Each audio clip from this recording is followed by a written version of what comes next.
나를 보내신 이가 나와 함께 하시도다. 내가 항상 그의 기뻐하시는 일을 행함으로 나를 혼자 두지 아니하셨느니라. 한 절 봉독했습니다.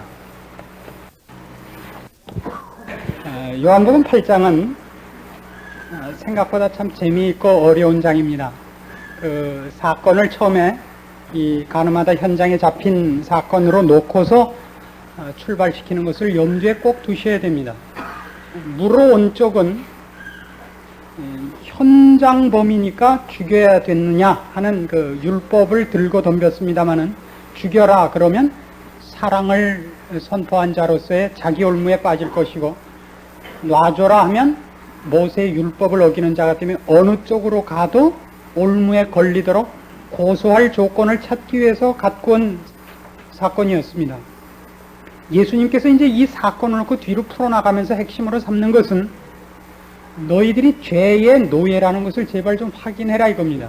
어떻게 확인하냐 하면, 너희 손에는 비록 그것이 아무리 필요하고 옳은 것을 쥐어준다고 해도 그것으로 죄를 범한다는 걸 보아라. 그러니까 이 사건은 굉장히 중요한 것이, 이스라엘 백성들은 지금 모르고 있는 것이, 손에 쥔 것이 옳은 거면 옳은 일을 행하고 있다고 생각을 한다 이겁니다. 참 큰 차이입니다. 손에 쥔 것이 옳은 것이면 옳은 일을 하지 않습니다.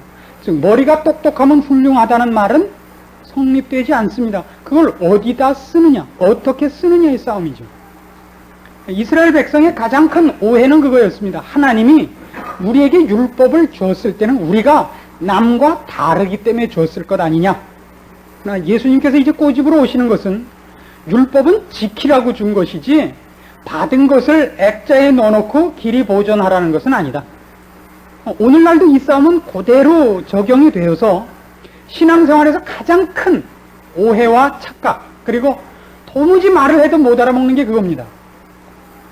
내가 옳았다는 것을 증명하는 문제, 즉 내가 옳은 것을 했다는 것이 모든 일의 가장 결정적인 척도라는 생각에서 벗어나질 못합니다. 나는 억울합니다. 저 사람이 가짜고 내가 옳았는데 왜 저 사람이 칭찬을 받고 내가 욕을 먹어야 됩니까? 밝힙시다. 그가 옳은 것은 사실이지만 그 옳은 것을 갖고 옳은 일을 하고 있는 것은 아니라는 걸 좀 아십시오. 그걸 밝히는 순간 누군가 하나를 죽여야 됩니다. 내가 옳다는 것이 증명되기 위해서 누구를 죽여서 옳은 것이 성립되는 것이라면 아직도 기독교의 방법은 아니다 이겁니다. 우리는 옳은 것을 증명하고, 내가 착한 것을 증명하고, 내가 잘난 것을 증명하기 위해서 누군가를 죽여야 되는 방법밖에 아직은 갖고 있는 게 없다고요. 우리가 여태껏 세상에서 살아오면서 유일하게 터득한 것입니다. 약육강식이고 적자 생존이고, 생존 경쟁에서 모든 것은 내가 옳고 내가 괜찮은 것을 증명하는 방법은 누군가를 낙오시키는 방법 외에 없다는 것을 기억하셔야 됩니다. 이 싸움은 이렇게 가는 것입니다.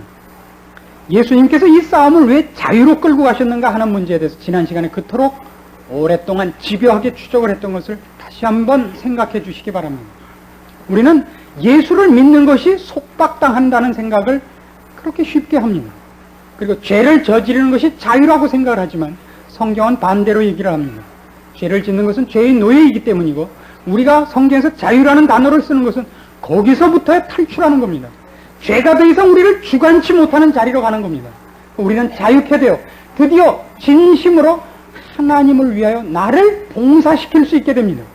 세상에서는 이렇게 얘기하죠.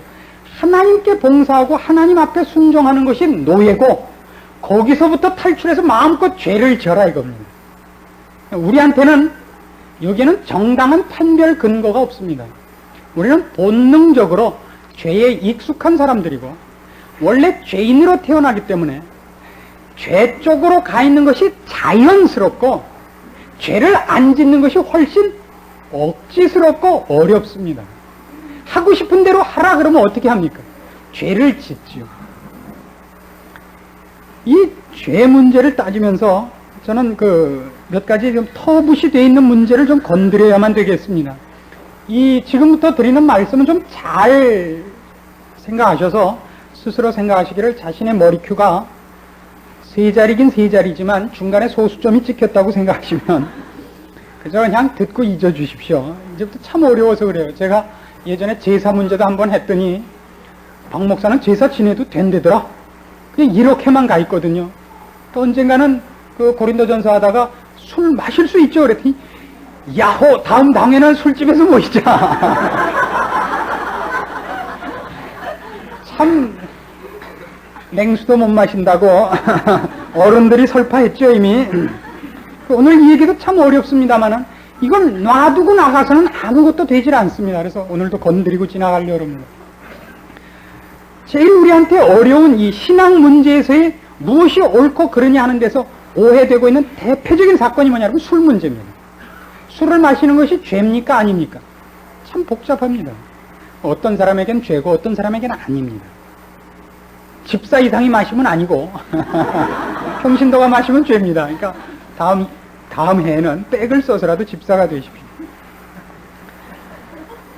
술이라는 것을 하나님께서 구별을 해놓은 적이 없습니다. 술을 성경이 금하는 가장 큰 이유는 그것 자체가 죄가 아니라 술을 먹으면 스스로가 스스로를 컨트롤할 수 있는 힘을 잃기 때문에 대표적으로 금하고 있는 것입니다. 먹으면 죄라는 뜻은 아닙니다. 성경에서도 술은 언제나 가장 기쁨의 표시로 되어 있습니다. 그래서 잔치에 술이 떨어져 있다는 것은 인생이 재미없다는 것과 방불한 표현으로 되어 있습니다. 그래서 잔치를 하는데 술이 없다. 그건 좀 심각합니다. 다음부터 교회에서도 결혼식을 하고 나면 나가실 때 한 병씩 드릴까 합니다. 또 진짜 그러자. 술 문제는 우리가 왜 제가 이걸 터붓이 되어 있지만 등장을 시키려고 그러냐 한 말이죠. 나는 술 안 먹었는데 저 사람 먹었다 이렇게밖에 쓰지를 못하기 때문에 그럽니다. 누구누구는 술 먹었대요. 이거는 도무지 필요 없는 겁니다. 조금 전에 말씀드린 것 같이 이스라엘 백성이 우린 율법을 가졌고 당신네들은 없다. 그 얘기와 똑같단 말이에요. 그런 것은 그것 자체로 이쪽이 틀리고 있는 겁니다. 먹은 사람이 틀린 것이 아니라 안 먹은 사람이 틀리고 있는 거예요. 대표적인 사건이라는 것은 이런 식의 이런 유형의 신앙 원리가 너무 많습니다. 예를 들면 나는 새벽기도 나왔는데 저 사람은 안 나왔대요. 나는 금식했는데 저 사람은 안 했대요. 이런 거는 도무지 재미없는 얘기들입니다. 저는 매일 아침 성경 읽는데 저 사람은 안 읽는데요.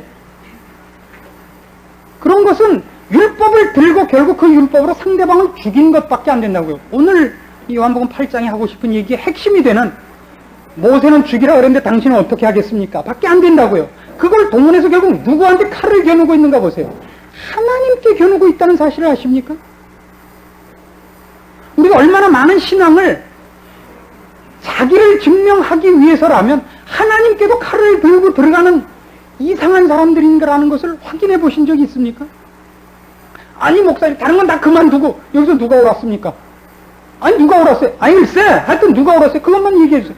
아니 그냥 당신이 옳았죠. 좋습니다. 목사님도 저를 옳다 그랬습니다. 저는 이제 교회를 떠납니다. 교회 평안을 위해서는 목사님도 제가 옳다는 건 알고 있지만 개척교회가 돈이 필요하니까 당신들 편을 드는 건 줄 알고 계셔? 난 갑니다. 내가 정당한 거 다 알지만 난 그래도 당신들 해코지 하기 싫어서 나 가는 거요. 나 간다고요. 하나님 왜 저주를 안 내리십니까? 나 가요. 왜 안 붙잡지? 절대 옳지 않습니다. 이것만큼 큰 죄는 없습니다. 정당한 것으로 정당한 방법을 때울 수 있다고 생각하지 마십시오. 정당한 것을 들어도 또 정당하게 행해야 합니다. 그렇다고 해서 그럼 술을 먹는 편이 낫구나는 아닙니다. 물론 이렇게도 생각하지 마십시오. 상대방을 제가 이쪽 기독교로 입문해야겠는데 상대방이 도대체 이쪽이 말하자면 세상에 대해서 전혀 모르는 무슨 알코올이나 무슨 약품에 쓰는 소음 같다고 생각할까봐 나도 산전수전 다 겪은 사람이고 알 만큼 아는 사람인데 내가 여기 항복한 것입니다를 설명하고 또 부드럽게 하기 위해서 오비표 사이다를 나누면서 얘기를 할 수가 있다 없다? 있다 말이에요. 있다고요. 분명히 있습니다. 할 수 있습니다. 한 잔 드시죠. 받아 마시면서 옛날에 저도 이거 많이 했죠. 이거 오비표만 했겠습니까? 진로표도 하고 제가 나폴레옹 히틀러 다 했는데 결국 이게 아닙니다. 이러면서 이제 이렇게 해갖고 이렇게 꼬시기 위해서 하는 사람이 있습니다. 문제는 누구나 할 수 있지는 않습니다.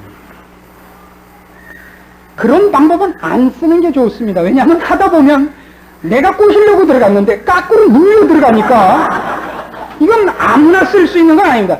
이제 물론 저쯤 되면 이제 할 수 있죠. 근데 전 술만 마시면 머리가 아파요. 이건 어려운 얘기입니다. 이건 이 두 가지 양면적인 어려움이 있기 때문에 우리가 그토록 실수를 하는 겁니다.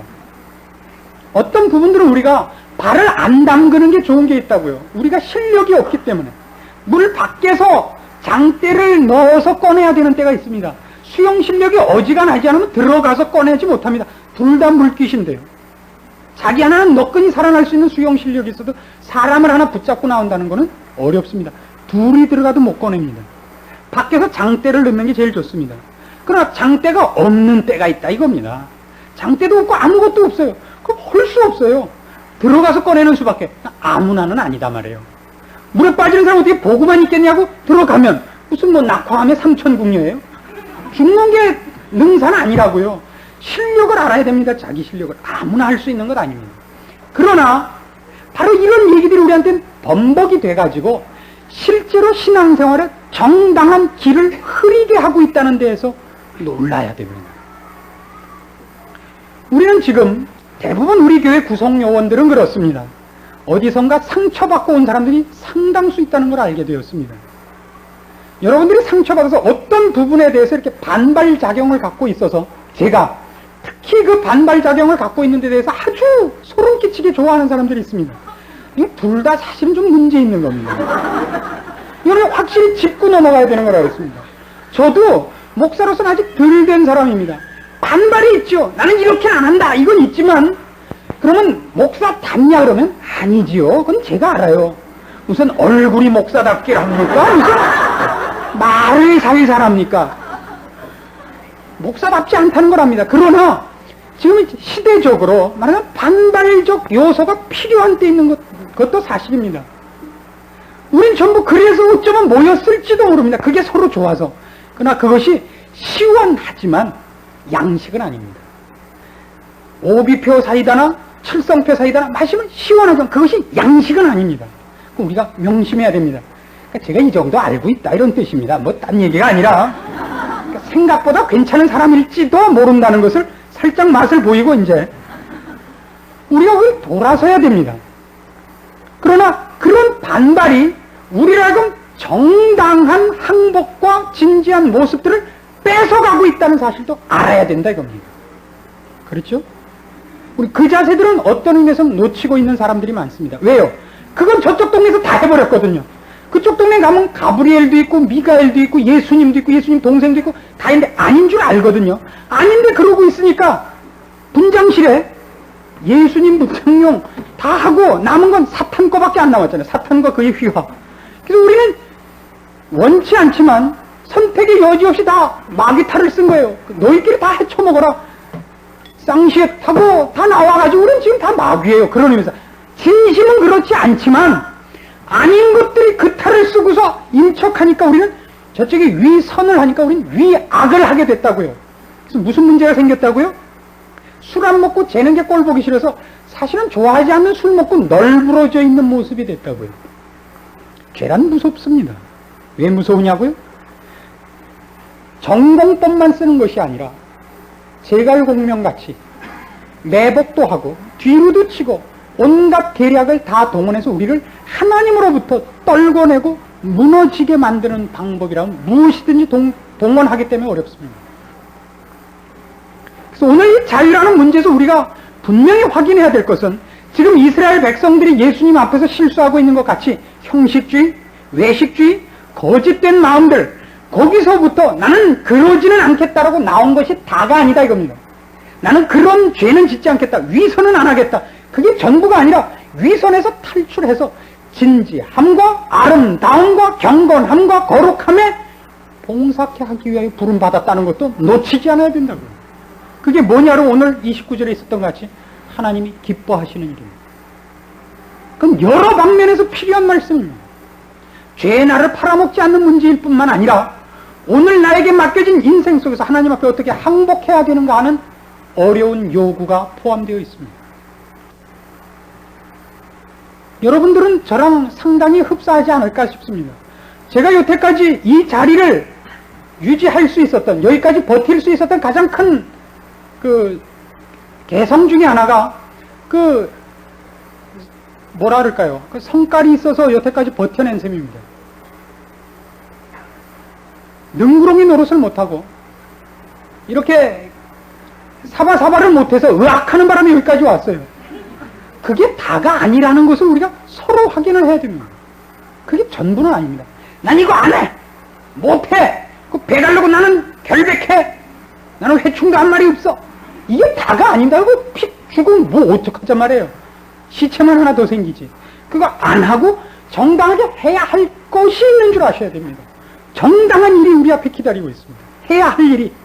근데 이 문제에서도 말하자면 정당하다는 것도 어떤 의미에서는 아직까지도 먼 일이고 오늘 우리가 놀라야 할 것은 그것도 죄일 때가 있다는 사실입니다. 너희들은 다 죄인이야. 너희는 다 외식한 자들이야. 너희는 다 가면을 썼어. 난 아니야. 파! 난 아니야. 너희 파충류지.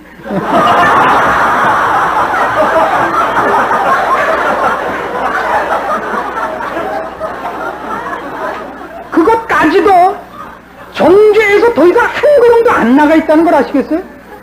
정죄에서 한 걸음도 안 나가 있다고요. 우리의 부름 받은 것은 생명을 만들어내고 물에 빠진 자를 건져내고 흑암에 있는 자를 풀어내는 일이지 너희는 흑암에 있어가 끝이 아니라고요. 그것은 정죄입니다. 심판이고 우리 그것을 위해서 있지 않습니다. 그걸 지적할 때는 언제나 여기에 빛이 있다. 여기에 정말 영원한 양식이 있다. 여기에 쉼이 있다. 이리 오라라는 것을 해답을 제시해 놓지 않고 지적하는 것은 언제나 우리한테는 있어서는 안 되는 일인 것입니다. 우리는 정당한 것 자체로도 죄를 짓고 있다는 것을 느끼지 못하고 있다는 사실을 아십니까? 여기가 어렵습니다. 참 어렵습니다. 우리가 얼마나 많이 돌아다니면서 교회들이 이렇게 많지만 다 썩었어. 목사들도 썩었어. 교회들이 왜 이 꼴이야? 그게 전부가 아니라고요. 정죄하는 것이 우리 임무가 아닙니다. 그렇기 때문에 오늘 정당한 사람으로서 여러분이 어떻게 살고 있느냐까지 물어지지 않는다면, 변환되지 않고 결심되어지지 않는다면 그것만큼 웃기는 얘기도 없다 이런 얘기입니다. 근데 이 싸움은 이런 데서 어렵습니다. 지난 시간에도 이 자유에 관한 얘기로 우리가 상당한 시간을 보냈습니다만 죄로부터 자유한다. 이건 선택 여지가 없는, 언제나 우리가 한다면 죄에 빠져서 하나님으로부터 도망가는 것을 자유라고 그런다 그랬습니다. 그건 우리의 죄의 본능들입니다. 아담 하와가 맨 처음 저지른 죄의 뿌리가 그렇고 그 형태가 그렇고 그 경향이 그렇습니다. 죄는 부도덕한 거나 어떤 해서 비윤리적이고 이런 것들이 아닙니다. 하나님으로부터의 독립이요 권위로부터의 탈출입니다. 다시 생각해 보십시오. 너희가 이것을 먹으면 하나님과 같이 되리라. 그래서 하나님과 만 먹으시려고 먹은 것이 선악과입니다. 불순종도 불순종입니다만은 그의 가장 큰 기대는 하나님 밑에 있는 것을 거부하는 마음입니다. 아까도 지나가면서 말씀드린 것 같이 우리에게는 죄 아래 있는 것이 자유스럽고 하나님 아래 있는 것이 훨씬 불편합니다. 죄의 본능이 그렇습니다. 이 싸움은 그동안 휴머니즘이라는 이름으로 서구 2000년 역사에 늘 성경과 대립돼서 여태까지 명맥을 이어오고 있습니다. 우리가 유명하게 알고 있는 작품들, 말하자면 그리스의 사상들이거나 또는 서구의 문학 작품들이 그렇습니다. 예를 들면 지킬 박사와 하이드, 그런 얘기들입니다. 프랑켄슈타인, 그런 것들이 다 그런 싸움들입니다. 하나님이 주신 신의 성품과 인간이 자기 욕심을 내세우려는 것의 갈등, 그것을 그들은 이런 용어를 씁니다. 헤드와 하트의 싸움이라 그럽니다. 이성과 감정의 싸움이라고도 그러죠. 그러니까 헤세 같으면 아예 그걸 제목으로 붙여서 했죠. 지성과 사랑. 그렇게 내놓습니다. 그 어떤 작품도 늘 사랑 얘기고, 사랑이라는 건 비논리적인 어떤 타고난 성품이란 말입니다. 인간이 스스로 제어하지 못하는 어떤 것, 인과관계가 확실치 않고 논리성이 없는 어떤 것으로 말미암아 인간이 이성과 자기의 판단이 전부가 아닌 어떤 것 속에 있다는 것을 항복하고 있습니다. 그걸 항복함에도 불구하고 그 도전은 끊임없이 있어서 대표적인 작품 같으면 백경이 그렇습니다. 거기에 등장하는 주인공은 그 흰 고래를 잡기 위해서 전 평생을 바칩니다. 돈을 벌기 위해서가 아닙니다. 그건 운명을 건 싸움인데 백경은 거기 잘 드러나다시피 신의 섭리입니다. 그 다른 의미가 신 자신일 수도 있습니다. 운명입니다. 도전하는 인간의 대표는 그래서 에이허브 선장이라고 나와 있고 그 사람은 마저 구약에 나타나는 아합입니다. 이름을 아합이라고 걸었죠. 영어로 해갖고 우리나라 성경 모르는 무식한 사람들이 번역을 하니까 에이허브라고 쪼다같이 번역을 해놓고 영문학과 교수들하고 그래요. 영문학을 하는데 성경을 모르고 영문학을 하는 건 말이죠. 기억, 니은 모르고 훈장 노릇 하는 거하고 똑같습니다. 하여튼 아합이 선장으로 나오고 거기에 창자비의 친구, 그 글을 쓰는 사람, 그 보고서를 쓰는 사람이 이시마엘이죠. 그것도 무식하게 이시마엘이라고 했어요. 성경 좀 보지. 이스마엘 아닙니까? 아브라함의 서자입니다. 그러니까 어느 쪽으로 라인을 잡았는가를 보십시오. 결국 이길 수는 없어요. 아무도 운명을 거스른 자는 없으니까. 그러나 운명에 잡아먹기를 하니서도 끝까지 고개 들고 죽겠다 이거죠. 눈깔 뜨고 죽이려면 죽여라. 그러나 내가 항복하진 않겠다. 그것이 인간이 갖고 있는 자유요. 인간이 갖고 있는 자존심입니다. 자존심과 자유, 본능 자체가 하나님으로부터의 불려 하나님에 대하여 고개 쳐드는 거라는 걸 잊지 마십시오. 의사 선생님을 만날 때 이런 말씀을 해주는 분이 있어 제가 도움이 됐습니다. 인간이 화가 나면 어느 근육이 제일 먼저 긴장을 합니까? 인간이 화가 나면 여기입니다. 그 혈압이 높은 사람들은 알아서 하십시오. 그건 다른 문제가 아니라 성깔의 문제입니다. 개성이 강하셔서 그런 거예요. 개 같은 성격이 심하시면 여기가 자꾸 뻣뻣해지고 어느 날 여기가 터지시는 겁니다. 성경이 늘 뭐라 그러는지 아십니까? 이스라엘 백성을 향해서 목이 곧은 백성들아. 그건 감정적으로 하나님 앞에 늘 반대를 한다는 뜻입니다. 이스라엘 백성이 하나님 앞에 늘 감정적으로 반대했습니다. 논리적이거나 이성적이지 않습니다. 인간은 본능적으로 하나님 앞에 고개를 듭니다. 누구한테는 동업을 하고요. 사탄 쪽엔 늘 동업을 합니다. 잊지 마십시오. 그래서 우리는 권위의 냄새가 나는 모든 것에 대해서 거부 반응입니다. 권위에 대한 모든 것에 대해서 이런 말이 있죠. 아들은 운명적으로 아버지의 배반자다. 그런 말 들으신 적 있습니까? 애들 키우시면 다 알게 되잖아요. 아들은 운명적으로 아버지의 배반자다. 천적이다. 그래요. 왜냐하면 아버지가 갖고 있는 권위가 그 냄새를 풍기기 때문입니다. 이 가정이라는 것을 하나님이 허락하시는 것은 아버지의 권위가 보이지 않는 아버지가 계시는 것을 보이는 것으로 메시지화한 것이 부권입니다. 그래서 어떤 아들도 아버지의 말을 곰상맞게 듣지 않는 법입니다. 어느 가정도 그런 법입니다. 그렇지 않은 자식이 있거든. 잘 생각해 보십시오. 어렸을 때 애가 말썽을 부리지 않고 잠잠하면 뭔가 큰 일을 저지르고 있는 때가 많았죠. 그렇죠? 잘 생각하십시오. 꼭 그렇다는 얘기가 아닐지도 모르지만 그런 쪽이 훨씬 많다는 얘기입니다. 우리는 권위를 싫어합니다. 권위란 이런 얘기입니다. 우리의 본능성이 만약 권위에 대해서 거부를 하고 모두가 자기가 신이고 나머지를 모두 신하로 거느리려고 합니다. 오늘날은 신들의 전쟁이라 그럽니다. 모두가 신이에요. 이기주의고 자기 이익을 위해 모두를 항복하라고 요구하고 있습니다. 평화란 분명히 어느 곳에선가 선이 그어져야 되는 것 아닙니까? 책임의 한계가 있고 권리의 절제가 어느 부분에서 타협이 일어나야 공존이 되고 평화가 되는 겁니다. 인간은 절대 그거 하지 않습니다. 공존하지 않습니다. 그러니까 인간의 법은 논리성도 아니고 상식도 아니고 정당한 어떤 이유들이 아닙니다. 힘입니다. 인류의 역사는 자고 이래로 힘 이외의 법이 제대로 시행된 적이 없습니다. 옛날이 칼이었다면 지금은 총이고 드디어 돈입니다. 그것 외에 아무것도 인간을 하모니를 시켜주는 것이 없습니다. 약자는 참고 있는 자는 오만하고 그래갖고 그럭저럭 살아나가고 있는 겁니다. 어디가 어디에 공정함이 있습니까? 미국엔 공정함이 있다고요? 가서 한번 살아보십시오. 미국이 뭐가 공정해요? 인간이 사는 것은 공정하지 않습니다. 제가 늘 화를 내는 게 그겁니다. 우리나라기 때문에 이렇다고 생각하지 마십시오.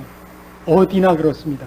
미국, 영국, 프랑스, 어디나 그렇습니다. 인간이 사는 것은 좀 더 교활할 뿐이지 어느 것이나 부익부 빈익뿐이요, 약육강식이요, 있는 자가 없는 자를 착취하고 군림해서 평화를 유지하고 있습니다. 그건 평화가 아닙니다. 일방적인 착취입니다.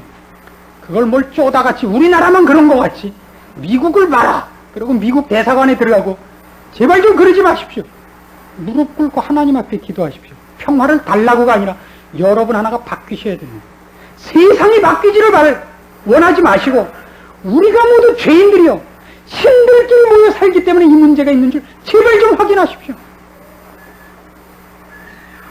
성경은 이렇게 요구합니다. 그렇기 때문에 아버지께서 기뻐하시는 대로 하라고. 이것보다 큰 요구는 없습니다. 그것은 이해를 시키겠다는 뜻이 아닙니다. 항복시키거나 설득시키겠다는 뜻이 아닙니다. 하나님께서 나는 이게 좋다 그러면 그걸 좋아해달란 말입니다. 그게 신앙입니다. 신앙이 여러분을 이해시키고 납득시킬 거라고 1차적으로는 요구하지 마십시오. 성경은 훨씬 그런 면에서 강압적이고 권위적입니다. 하나님이 좋아하는 것을 수긍하겠는가 안 하겠느냐의 싸움입니다. 권위란 바로 그런 얘기입니다. 두 고집장이가 싸우지 않고 공존할 수 있고 둘을 만족시킬 수 있는 책임과 권리의 한계를 지어줄 수 있는 지혜와 능력을 권위라 그러는 겁니다. 강압하고 집 밟는 것을 권위라 그러지 않습니다. 우리는 부족해서 그리고 모두가 자기 욕심에 충만해서 정당한 선을 그을 수 없습니다. 그리고 그 선을 지킬 힘도 없습니다. 하나님께서 권위를 주장하시는 것은 이런 차원에서는 그 한계성, 모두가 만족할 수 있고 모두가 항복할 수 있는 선을 그을 수 있는 지혜와 힘의 차원에서 권위로우시다 그럽니다. 이 세상에서 어느 누구도 만족하고 사는 사람이 없지만 예수를 믿는 사람은 그래서 만족하는 이유가 있는 것입니다. 이 싸움에서 여러분 꼭 명심하셔야 할 건 이겁니다. 예수님께서 바로 이 시험을 당하셨다는 걸 명심하십시오. 우리는 죄로부터 이제 자유로워서 요구받고 있는 것이 나는 죄를 안 졌다라는 자리에 서 있는 것이 아니라 하나님께서 요구하는 자리에 나를 집어넣는 싸움인 줄 아셔야 된다 이겁니다. 그러니까 바로 예수님께 사탄이 와서 시험을 걸 때 그걸 시험을 거는 겁니다. 정당하고 필요한 것을 시험거리로 미끼로 던져서 하나님 휘하로부터 그를 독립시키는 것을 시험의 목적으로 겁니다. 내가 하나님의 아들이거든. 이것입니다. 내게 절하면 세상을 주겠다. 그건 필요한 것이고 시급한 것입니다. 그것이 아무리 필요하고 그것이 아무리 해야 하는 일일지라도 하나님 휘하에서 벗어나는 것으로 그 일이 성취된다면 그것을 거절해야 된다는 것이 예수님 시험의 골자입니다. 그리고 오늘 생각해야 될 가장 심각한 문제입니다. 나는 정당했다, 죄를 짓지 않았다 해서 머물기 때문에 한국 교회는 그토록 말이 많은 겁니다. 누가 더 깨끗한가의 싸움이 있고 저 사람 왜 저러는가의 싸움이 있단 말입니다. 아니요. 죄를 짓지 않는 것이 죄를 벗어난 것이 아니라 하나님 휘하에 들어가 항복하지 않는 한 우리는 아직도 죄를 짓습니다. 정당해놓고 죄를 짓고 옳아놓고 죄를 짓습니다. 생명을 들고 사람을 죽일 수밖에 없습니다. 그것이 원문 8장의 골자입니다. 하나님 앞에 항복한다는 것은 그래서 우리가 늘 명심해야 되고 신앙생활에서 가장 굵은 초점으로 갖고 계셔야 하는 것입니다. 예수님께서 하신 말씀을 늘 명심하십시오. 아버지께서 기뻐하시는 일 외엔 그의 생활 방식에 원리도 방법도 목적도 없다 그럽니다. 빌립보서 2장 가시면 그 말씀을 이렇게 씁니다. 신약성경 319페이지 빌립보서 2장 말씀 봅니다. 5절 말씀부터 보겠습니다. 너희 안에 이 마음을 품으라. 곧 그리스도 예수의 마음이니 그는 근본 하나님의 본체시나 하나님과 동등됨을 취할 것을 여기지 아니하시고 오히려 자기를 비워 종의 형체를 가져 사람들과 같이 되었고 사람의 모양으로 나타나셨음에 자기를 낮추시고 죽기까지 복종하셨으니 곧 십자가에 죽으심이라. 예수님께서 어떤 모습으로 오셨는가 보십시오. 죄인이 아닌데 죄인의 모습으로 오셨고 종의 모습으로 오셨고 자기를 비우시고 오셨다는 걸 아셔야 됩니다. 우리말에 그런 게 있죠. 저 친구는 벨도 없나? 없으셨습니다. 예수님은 벨이 없으셨습니다. 저 사람은 쓸개도 없나? 예, 쓸개도 없었습니다. 저 사람은 오기도 없나? 예, 오기도 없습니다. 아시겠어요?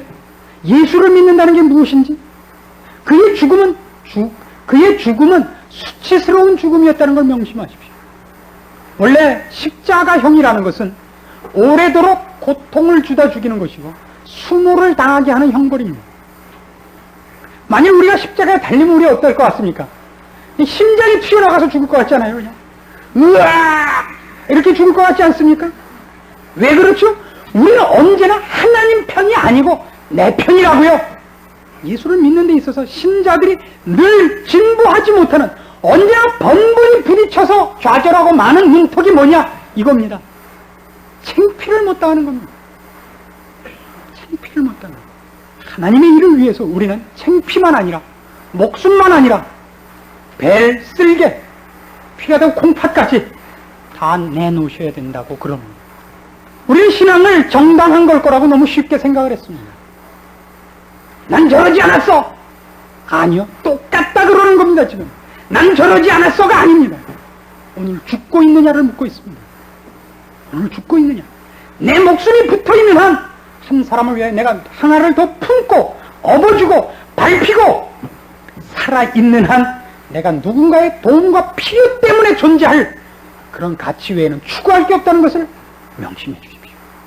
예수 그리스도의 사역이었고 오늘 우리에게 요구하는 것입니다. 기억해야 될 말씀이 있습니다. 주님께서 우리에게 이렇게 요구하셨습니다. 나를 따르려거든 자기를 부인하고 자기 십자가를 지고 나를 따를지니라. 마태복음 16장 24절 말씀입니다. 기억하십시오. 나를 따르려거든 자기를 부인하고 자기 십자가를 지고 나를 따를지니라. 십자가는 여기서 죽음입니다. 대속이 아닙니다. 사자는 말이 없다. 그렇죠? 사자는 선택의 권리가 없습니다. 사자는 벨이 없습니다. 우린 다 죽은 자들입니다. 우리는 이 문제를 자기 문제에 대해서 결부시킬 때보다 공의와 명분을 위해서 적용시킬 때 훨씬 실수를 잘합니다. 교회의 이익을 위해서, 하나님의 영광을 위해서라는 것 때문에 우리가 얼마나 쉽게 이 시험에 빠지는지 모릅니다. 아니 나라면 괜찮아. 나는 괜찮은데 교회가 이 꼴을 당하는 데는 못 참겠어.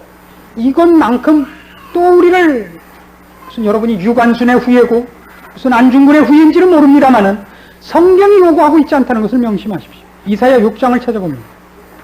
구약성경 973페이지 이사야서 6장 8절 말씀부터 봅니다. 공의와 명분을 위해서도 절대 이 실수를 하지 마십시오. 죽으십시오. 8절 말씀 봅니다. 내가 또 주의 목소리를 들은 즉 이르시되 내가 누구를 보내며 누가 우리를 위하여 갈고 그때 내가 가로되 내가 여기 있나이다 나를 보내소서. 여호와께서 가라사대 가서 이 백성에게 이르기를 너희가 듣기는 들어도 깨닫지 못할 것이요 보기는 보아도 알지 못하리라 하여 이 백성의 마음으로 둔하게 하며 그 귀가 막히고 눈이 감기게 하라. 염려컨대 그들이 눈으로 보고 귀로 듣고 마음으로 깨닫고 다시 돌아와서 고침을 받을까 하노라. 놀라운 말씀이죠. 이사야가 하나님 앞에 보냄을 받습니다. 실패를 위한 보냄을 받습니다. 그런 성공을 위해서 보냄을 받지 않습니다. 아무도 성공한 사람 없습니다. 실패를 위해서 하나님은 사람을 씁니다. 그리고 기묘하게도 그 방법만이 꼭 열매를 맺습니다. 자연 모든 것이 하나님의 계시입니다. 어느 것도 땅에 넣어 심지 않고 썩지 않고 싹이 나오고 열매 맺는 경우가 없습니다. 나팔꽃씨를 소고기 속에다 파묻어 놓아 보십시오. 고기로 먹여주면 나팔꽃이 뭐 지름이 20m쯤 되는 게 피고 그렇습니까? 아니요. 우리가 늘 싫어하고 코 막고 있어야 되는 걸 줘야만 큽니다. 씨로 써보면 그건 이 무슨 미치고 환장할 일입니까? 나를 흙 속에 파묻고 게다가 이걸 부어? 아침 저녁으로 와서 싸! 그래야만 크는 법이에요. 우리는 늘 뒤집어 써야 되는 존재인 줄 아십시오. 아시겠습니까? 실패를 위하여 보냄을 받는다는 것은. 이 요한복음 맨 끝장 21절에 보시면 베드로를 그렇게 보내십니다. 예수님께서 베드로에게 그런 말씀을 주심으로 오늘 우리에게 교훈을 삼으십니다. 요한복음 21장 18절 말씀 봅시다. 내가 진실로 진실로 네게 이르노니 젊어서는 네가 스스로 띠띠고 원하는 곳으로 다녔거니와 늙어서는 네 팔을 벌리리니 남이 네게 띠띠우고 원치 아니하는 곳으로 데려가리라. 베드로의 사역은 그의 열심과 그의 충성이 받아들여지는 것이 아닙니다. 베드로에 대해서 예전에도 한번 상고해봤고 제가 책에도 그렇게 썼습니다만 베드로에게 있어서 가장 중요한 수정 작업은 그를 죽이는 작업이었습니다. 그 예수님이 십자가에 달려 죽어야 된다는 말씀을 해줬을 때 앞을 가로막고 이렇게 외친 사람입니다. 여기 있는 모든 사람이 줄을 버릴지라도 저만은 줄을 따르겠습니다. 오게도 죽는데도 같이 가겠습니다. 그래서 예수님이 굳이 그를 다 굴기 전에 3번 부인하도록 허락했는지도 모른다고 성경은 기록하고 있습니다. 그리고 이제 얘기하는 겁니다. 내 열심과 내 정열로 나를 쫓아올 생각을 하지 마라. 내가 원하는 것은 너의 죽음일 뿐이다. 내 성격과 내 고집과 내 혈기를 버리고 내가 무엇을 시키려고 하는지 좀 들어라. 내가 시키려고 하면 네가 뛰어다니는 게 아니라 땅속에 들어가서 썩어 문드러지는 거다. 그런 뜻입니다. 여러분 이해하시겠습니까? 이렇게 개척교회를 하다 보니까 제일 저한테 어려운 거는 열심을 가진 분들입니다. 물론 왔다 예배만 보고 싹 도망가는 분들도 어렵지만 와서 목사님 이래서 되겠습니까? 뭐 좀 합시다. 콱 부흥회도 좀 하시고 철야도 좀 하시고 철야하면 저는 3일 만에 돌아가신다고요.